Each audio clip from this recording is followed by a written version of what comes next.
जिसे हम सफर समझकर जिसको घर की चौखट से जोड़ा, उसी ने रिश्ता जहर की तरह रोज रोज तोड़ा। पत्नी थी वह पर किसी और की चाहत में डूबी, मेरी सांसों को भी उसने एक सौदे की तरह बेचकर ओढ़ा। जी हाँ दोस्तों, बिहार के छपरा जिला में बुधवार की सुबह रेलवे ट्रैक पर एक युवक का शव मिलने से सनसनी फैल गई। लोगों को लगा कि शायद सुसाइड है, मगर अगले 24 घंटे में जो खुलासा हुआ उसने पूरे इलाके को हिला दिया। पता चला कि ये सुसाइड नहीं बल्कि एक कुकुर प्लानिंग के साथ किया गया मर्डर था। और हैरानी की बात यह है कि हत्या किसी और ने नहीं बल्कि युवक की अपनी पत्नी ने उसके प्रेमी के साथ मिलकर की थी। जानकारी के मुताबिक मृतक पति का नाम रोहित यादव है और आरोपी उसकी पत्नी और उसकी प्रेमी राकेश कुमार है। कहानी शुरू होती है छपरा जिला के रिविलगंज थाना इलाके के जखुआ गांव के पास के एक सुनसान जंगल से। यही वो जगह थी जहां रोहित की हत्या हुई और फिर उसकी बॉडी को करीब 100 मीटर दूर रेलवे ट्रैक पर ले जाकर रखा गया ताकि लगे कि उसने खुदकुशी कर ली है। लेकिन असली सच इससे कहीं ज्यादा खतरनाक है। एसपी डॉक्टर कुमार आशीष ने बताया कि रोहित की पत्नी पिछले 2 साल से राकेश के साथ अवैध संबंध में थी।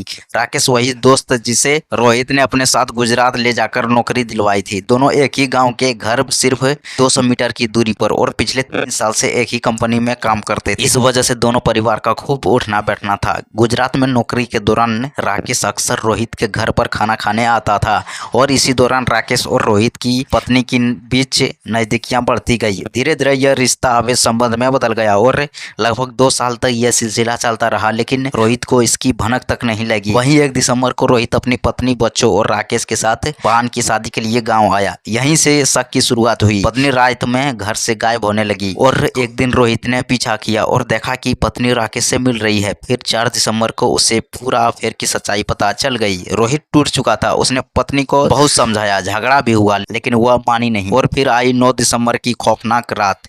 पत्नी राकेश से मिलने जंगल की ओर निकली।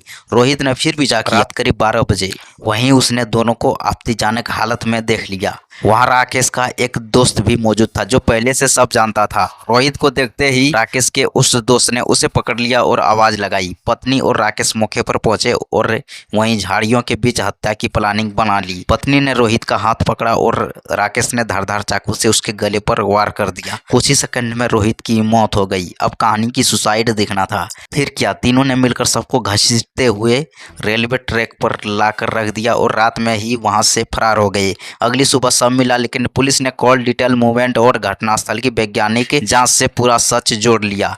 हत्या में इस्तेमाल चाकू, कपड़े और सभी साक्ष्य बरामद हुए, लेकिन पुलिस ने कड़ी पूछताछ में पत्नी और राकेश दोनों टूट गए और अपना गुनाह कबूल कर लिया। लेकिन तीसरा आरोपी अभी फरार है। तो दोस्तों, दोस्ती, भरोसा और प्यार तीनों जब टूटते हैं तो जिंदगी छीन जाती है। रोहित ने दोस्ती निभाई और उसी दोस्त ने उसकी जान ले ली। अगर आप भी किसी दोस्त या रिश्तेदार पर आंख बंद कर भरोसा करते हैं तो अलर्ट हो जाइए, क्योंकि आज के ज़माने पर आप जिस पर भी भरोसा कीजिएगा वही आपको हल्का में ले लेगा। तो इसीलिए सतर्क और सावधान हो जाइए। और ऐसे ही क्राइम देखने के लिए चैनल को सब्सक्राइब और शेयर करना ना भूले। तब तक के लिए दीजिए इजाज़त। मिलते हैं फिर अगली खबर में। जय हिंद, वंदे मातरम।